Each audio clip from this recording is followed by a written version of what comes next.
The time is now, everybody. It's time for the Chevrolet Cup at Seafair, the Chevrolet Cup Final. And the winner will take all. Will we have a fifth winner in 5 races this unlimited season? We're about to find out. Will it be a rookie? Will it be a veteran? Will it be a guy who's had not a lot of luck today and come back in the Elam boat at some point to win it all? Let's see. Winner takes all in the Chevrolet Cup Final.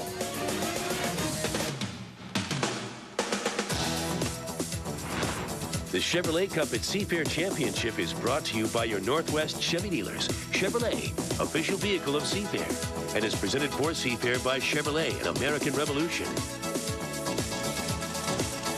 And here's your lineup. Here they are.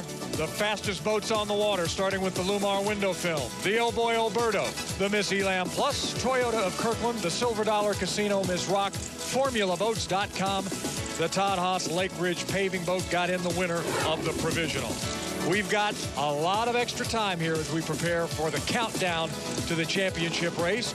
Just under 7 minutes gives us plenty of time to survey the course, which looks to be in fabulous shape out there. No wind to speak of, and a great race to come. All the boats just about ready to go, and in fact, they'll be down off the cranes and into the water in just a couple of seconds. Let's take a look at the boats and the drivers in your Chevrolet Cup Championship heat. Here is the man everyone's been talking about, John Theoret, a first, a fourth, and a first, and Chip Hanauer. This guy, you believe, is the future of this sport. I think he's one of the finest drivers to come down the pike ever. He's amazing, but he's made some mistakes, and today I don't think he's got a boat that handles well enough to win. But if anybody can make it happen, it's John Theoret. Ned Brown, you've been watching them get ready for the championship heat. Is he cool and calm? Yeah, he's definitely a cool cookie. There's no doubt about that, Steve. They've put their best bullet in, and they're a good potato chip on the back. So, you know, horsepower helps keep the nose of these things down, as Chip well knows. So if he's going to have a boat ride, now is going to be the time to get one. Agreed.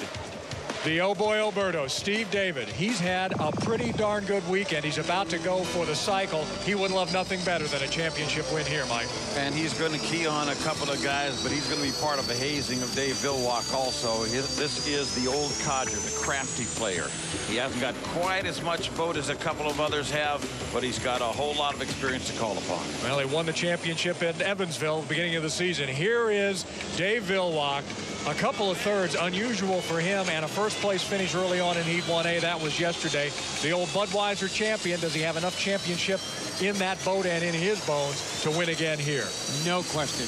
Remember, is all this great young talent we've seen out here, Davevillock has won this race more than anybody except for one guy, Bill Munsey. If he can win today, I believe he ties Bill Munsey's record for winning at Seattle. He's got more experience. He's brilliant. It's going to be tough to beat. Bill Rocky, if there's anybody that's a calming influence in the Elam pits, I'll bet it's Davevillock.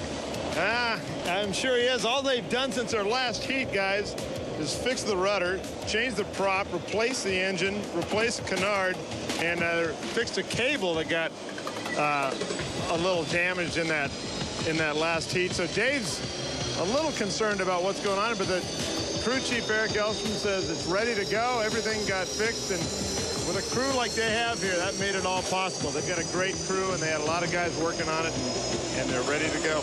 All right, Bill. Here is the Toyota of Kirkland. It's always good to see a piston-powered boat in the final, and we've got one here again today. And you'll remember early this morning, owner Ed Cooper was saying they were preparing something special for the final. Let's see if it's special enough, because this boat has beaten turbines before, but he's been giving up some ground to him the last couple of races. The U-25 Miss Rock and Good Doctor has a couple of seconds and a fourth. Ken Muscatel would love to show well here in the hometown. I tell you what, I think if Ken Muscatel won the race here in Seattle, he quit right on the spot. I don't think he's going to, but I tell you what, Ken has done better this last year and a half than I've ever seen him do. All right, here we go. The FormulaBoats.com, Mike Weber. And I don't know about the boat, but this guy he's a good pilot, Mike. He's a good pilot, and he hasn't got all the equipment he'd like to have, but he has been consistent, except for right now. He just got out. Okay, he is moving out. I was a little bit worried that he hadn't left the dock yet, but he's here, and he's in time. And finally, the winner in the provisional, Jeff Bernard, the young guy, quite a race in the provisional, as it did not start today. But Chip, he may not have all the boat, and he's got to start from back a ways, but it's just going to be fun to see him get a chance to ride in a final. Well, 2 points. Remember that provisional heat, because I think you saw a little bit of history there. I think this kid is something special. And I will also say, you know, races have been won from the provisional spot before, and wouldn't that be something? That would be something. It hasn't happened very often. Last time, 1993, Michael Hansen in the Kellogg's Frosted Flakes at San Diego. So it doesn't happen all that often, but it can happen. And this guy drove from behind to win that provisional, so it could happen here. It could. Let's go down to the pits. Guard, you've been watching those guys get ready. Has Jeff caught his breath yet? Well, he's so funny. I just talked to him really until they closed the hatch just a couple of minutes ago, and I asked him, I said, hey, Jeff, you confident? He goes, heck yeah, I'm confident. We just won the provisional. Unfortunately, we're starting 5 seconds off the pace from the other guys, but we changed the prop. And he also said they put the big gorilla in the motor. I'm not sure what that means, but they said they have a couple of sneaky things they're going to do. They said it was top secret. Hopefully, it'll get them to the checkered line, but they are very excited down here. And by the way, Jeff Bernard's going to turn 21 in 2 weeks from today. Wouldn't that be a sweet little early birthday present for this kid? Good heavens. I've got a pair of loafers that are 21 years old, and this guy's driving an unlimited hydroplane. Well, let's check the weather, and it again continues to be just fabulous. Chopper 7 is up over the course. The temperatures have gone up. It's 81 degrees as the day winds down here over Lake Washington, but the winds remain calm. And Chip, I do see some rollers out there, but still the waters remain pretty calm. And the fight has begun. Look at right here. You got Davevillock out in front, and who's underneath of him but John Theoret. So they're fighting for that inside lane. It looks like John's going to get it. Now they got to get to the start line on time. We want to hear from Pat O'Day, our elder statesman, one final time here as we head in. Your thoughts, the championship heat at Seafair, Pat. Well, this has been an absolutely fabulous day of racing on the lake, and now everybody's eyes are on that orange Ballard Bullet, the Elstrom's Elam, and Davevillock as he tries for win number 11 at Seafair, and we'll see if the other guys can box him out, and someone else can take home the big hardware here at the Chevrolet Cup today. Well, it is my pleasure once again and for the final time today to introduce the voice of the Unlimited Lights, the man who will call the final today and has done so for over 30 years, Mike Fitzsimmons. Thank you very much, Steve. And it looks like John Theoret is going to try to steal that inside lane. It's going to be very important to him. We have the Oh Boy Alberto just getting out onto the race course, but he wasn't on a plane at the 1 minute gun. But he is now coming up, and he was in motion, so he's going to be okay allowed to race up through the corner now as they start to establish the arc. It is the Lumar in lane number 1. It is the Elam in lane number 2. Way on the outside and coming hard is the Allison-powered Toyota Kirkland. And they are ticking off the time. They're going to be a little early if they're coming at this pace. They may have to throttle back just a little bit, and they do. They start to back it off. But it looks like Theoret's going to have himself a good start. He's on the money. He gets across the line from the inside, right on the money with Davevillock pulling him on the outside. Villock has a little bit of acceleration. He's going to pinch down going into that corner, but Theoret is going to try to hold him out. Chip, they're right there with you. I think Theoret needed him to be out in lane 3 or 4 to be able to beat him, but he's got the lead right now. I don't know that he can hold Dave off from there, but he's going to give it a try. It's all going to be about boat handling, and remember, we're not going 3 times around. We're going 5 times around, and that's going to mean a lot of endurance is going to be necessary here as well. Jean Theoret, the French-Canadian from Valleyfield, Quebec, out front in Bill Worster's Lumar window films right outside of him. It is the boat from Ballard. The Alstrom family's Miss Elam with Davevillock at the wheel. He comes off the corner, lost some ground in that turn. Theoret has headed the boat into the wind, and he has a pretty good advantage now down this front straightaway. The question is, can he get enough handling to be able to take advantage of what is obviously better boat speed than we've seen from him? I tell you what, I don't know. Davevillock's going to have a real hard time running him down after that corner. John Theoret is something special. He seems to be able to get that inside lane at will, and I think he's pulling away from Davevillock right now. Stephen David has regained his composure and has pulled his boat, the Oh Boy Alberto, into 3rd place, but Theoret is moving away, Pat O'Day. Look at them running down that backstretch by the log boom. They're at about 175 miles, 180 miles an hour, and into the floating bridge turn already is Jean Theoret. Look at that skid fin. Throw that water in the air, and on the outside of him is the orange Ballard Bullet, as we described it, with Davevillock, who wants victory number 11 here at Seafair so badly. But here's the completion of lap 2, and the Frenchman's got it so far. He surely does. And if the Elam is going to win, if Davevillock is going to tie Muncie's record, he's going to have to deal with the fellow in yellow, and he's having nothing to do with that. He's pulling away even further now, and it's going to be a very difficult time for Davevillock to catch him. John Thierret seems to have the boat speed. He seems to have some pretty decent handling in what has also become a pretty rough Lake Washington race course, as he is halfway up the back chute. I tell you what, all I can tell you, Mike, is I'm really glad that I don't have to race against John Thierret. This guy is really good. The other thing, look at how stable the boat is. The team must have done the right changes before this final heat to give him boat to ride that good.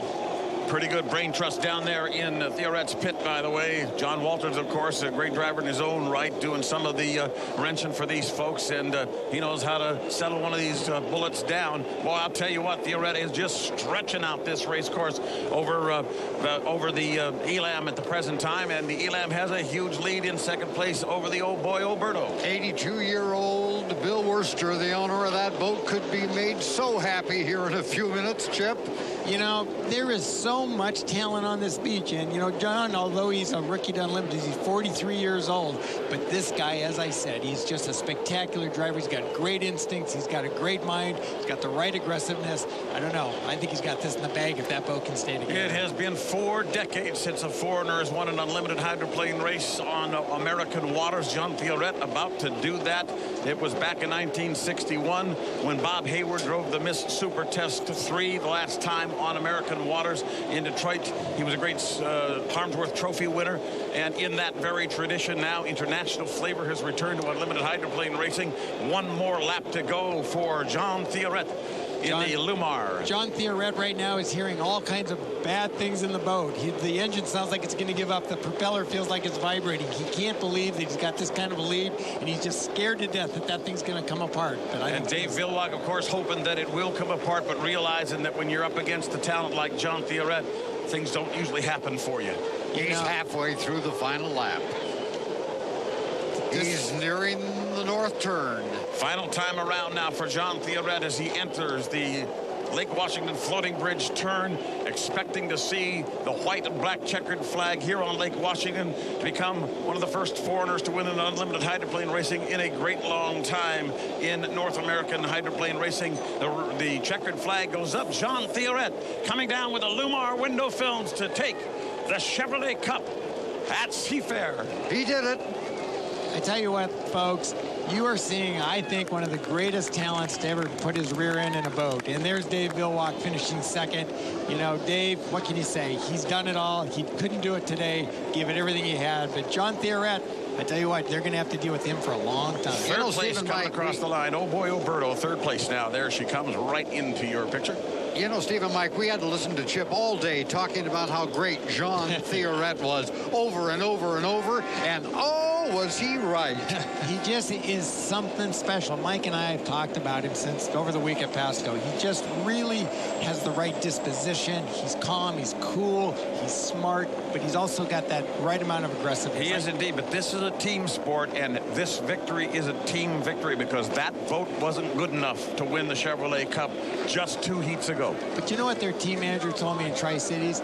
He said after being in the shop for 2 hours, John Thierret brought the whole team's performance up. They said his level of professionalism has rubbed off on everybody on that team, and you just saw it. I mean, the team did a great job preparing the boat. When is the last time you saw this boat's been around for a while? When's the last time you saw the Lumar be this much in the thick of things? When was the last time you saw an underdog win at Seafair? Right. Good. And for Bill Worcester, his second victory on home waters, you got to go back to the early 90s when George Woods did it in his Tide, and it's got to be a big day for Bill. And he beat a great driver in a great boat with no problems. Davevillock had a boat that was running plenty good. He's a great driver. He's a great champion. So John Thierret just won this by being a great driver and having a great team around him. It's been a long wait for Bill Worcester. He won last in the Tide, as you mentioned, Mike, in 1992. And now, 13 years later, He's in the winner's circle again at the Chevrolet Cup at Seafair. And I got to tell you, I think the reason why the crowd is as large as it is, and I haven't seen a larger crowd at Seafair in a long, long while, is because these people came to the beach knowing right up to the final heat, you know what? I haven't got a clue who's going to win this. Absolutely right. And I have a feeling we have some Canadian viewers watching this telecast. And I tell you what, if you're from Canada and you're watching this race, you have someone to be very proud of in John Theoret. There is the Lumar boat as it slowly makes its way into a very happy finger pier, and it's going into the teeth of a lot of happy Lumar window film crew members. Here is the owner of that boat, Bill Worcester, and he couldn't be happier. Bill, you won this a long time ago in Ty, but the Lumar guys, you're an awesome owner, buddy. Wow, thank you. I'm so thrilled. What a driver, what a crew. These guys just pulled everything together, and I can't believe it, you know. It's awesome to watch these guys race. Well, Jean did a great job out there, got underneath Davevillock, did what he had to do. Your crew put the boat together, and you put the crew together yourself, Bill. I'm blessed. Believe me, I'm blessed. All right, Steve. One happy owner, and I'm sure we'll have one happy driver here. I'll throw one thing out there for you, Chip, and taking nothing away from this ride by Theoret. Davevillock and his crew, they had a fair amount of damage to deal with after that one race. They blew up a lot of stuff and tried to get it back together and did. I'm not sure altogether, though, that boat was handling as well as it could have been. Well, you know, I don't know. We'll never know for sure. But the bottom line is we can know that John Theoret got the inside didn't start. Let's go down to the dock and hear from one happy French Canadian. Boy, you know, John, I'm not going to speak French because I'm too excited, buddy. So, great job, great drive. Thank you very much. I want to thank my Lord and Savior, Jesus Christ, because, you know, the glory goes to him. I want to thank Bill for hiring me to drive this boat. Scott and the whole team, the Lumar guys are outstanding. They're determined. They're fantastic, and I can't say anymore, you know. I'm so excited. My first win in the Unlimited. Hey, and you know what? It's a dream come true. I've been there before once. But on this race course, I won my first one. You won your first one here, too. I'm really proud of you guys. You hung that boat as high as I would ever see or dare fly that boat. Yeah, I got up pretty high sometimes, but the water was pretty bad, and we just got in front to start, and that was it, you know. I'm real glad. Well, it's a great job, Sean. Steve? John Theoret, unofficially the champion of the Chevrolet Cup at Seafair. Let's take a look at the unofficial results. The Lumar window film, Bill Worcester's boat. Miss Elam Plus, Oh Boy Alberto, the Formula boats. Lake Ridge Paving, the youngster, look at that. He came in front of the Silver Dollar Casino and did not finish for the Toyota of Kirkland. That is the unofficial result. That is the Chevrolet Cup at Seafair. We'll be back with more right after this. The Chevrolet Cup at Seafair, the championship heat, has been brought to you by your Northwest Chevy dealers. Chevrolet, official vehicle of Seafair.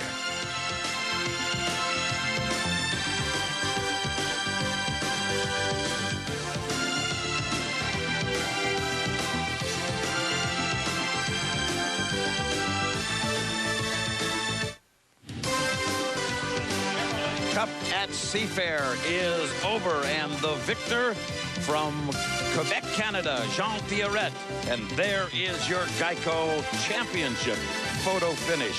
15 minutes could save you 15% on your car insurance. So Theoret wins it. Making it a race, at least for a short time, was Davevillock in the Elam boat. Let's go to Bill Rocky, who's got Dave in the pits. Dave, great race. You got to tip your hat to Jean, don't you? Yeah, I mean, they did it. They set up their boat and they ran well in the final, and I give them credit. We had, the canard was broken, and we bail and wired it back as best we possibly could, and it was like 90% there, but I couldn't quite get off the corner the way I wanted to, and I knew that going in, so I really tried to get lane 2, and, you know, I was hoping to get him boxed in up in the turn, but they made a good start, and I got him partly boxed in, but he slipped away from me right there at the exit pin. When I needed to get a little acceleration off of the canard pedal, I didn't have it.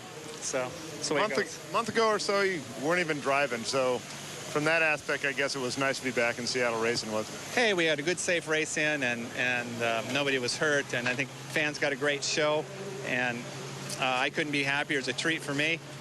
We stayed ahead in the national points deal, and, you know, that's a big issue for us. So, you know, we had a good day and a good Seafair. All right, Dave, thanks a lot. Second place today for Davevillock, Steve. Bill Rocky, thanks very much, and thanks to Davevillock, and again, congratulations to him, an unofficial second place. We figure it's going to be official here shortly. So that is the racing for today, gentlemen. The Chevrolet Cup at Seafair of 05 goes in the books. Mike Fitzsimmons, you watch a lot of these races. What do you see? Got to tell you, that was one of the most entertaining races on Lake Washington I've ever witnessed and had the privilege to call. Pat, 5 races this season, 5 different winners. Do you see anything that harkens back to the past for you? Oh, everyone had a chance out there, and what more could we ask for? Perfect blue skies, giant crowds, and no one was injured. Not an accident today. Everyone stayed right side up. Chevrolet, thank you. Gentlemen, thank you. Another great job. It is always, as we say, a treat and an honor to work with the 2 great voices, the great men of hydroplane racing, for broadcast purposes at least, and that's Mike and Pat. So thanks so much to those guys. We come back to where it all started this morning, the tower here in the pits at Stan Sayers Pits. Chip Hanauer, we watched a lot of boats. We started watching them yesterday. We saw them right through to today. The young man that you thought had so much promise proved out to be the fact, and he is now the Seafair Chevrolet Cup champion. But there's so much promise on this beach right now. I am so excited for the sport right now because they've got some great drivers and personalities to build around. And I think that's been lacking for some time. I think this is the best group of drivers I've seen in 20, 30 years. Well, the great thing is, as everyone said, it was a safe day. It was a fun day. It was great racing, a great party for all the folks here. We want to thank all of our pit reporters as well, Nate and Bill Rocky and Gard Swanson, who did a terrific job talking to everyone there. The winner today, well, the whole gang is going in the water, and it's a mite chilly for Bill Worcester, but he's going to love it tonight because he is the champion of the Chevrolet Cup at Seafair. And we'll be back with some final thoughts right after this.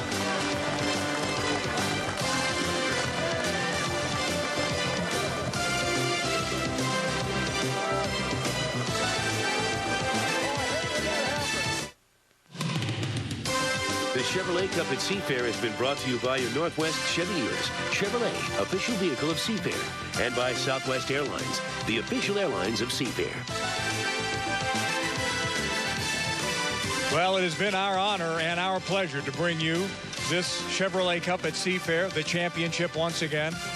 It's amazing how 7 hours of live coverage can go so quickly when you're having fun. And the people that brought it all to you are the people you see on the screen right now. We have had a great time here in the pits, our reporters on the log boom, and out amongst the fans, and at the start-finish line. But it is these great technical engineers and photographers and editors and camera people and all the rest that bring you the images, the excitement of boat racing, and the fun for all those little people. Thanks to the KeyBank Air Show and all who put that together, the lights that had such a great run today, and the Unlimiteds, and of course our new Chevrolet Cup at Seafair champion, Jean Perret. We have had a great day, and we hope you'll stay tuned. There is much more Chevrolet Cup at Seafair coverage coming right at you. Stay tuned. We are going to Amy Clancy and Wayne Haverly, my colleagues in the KIRO 7 Eyewitness Newsroom.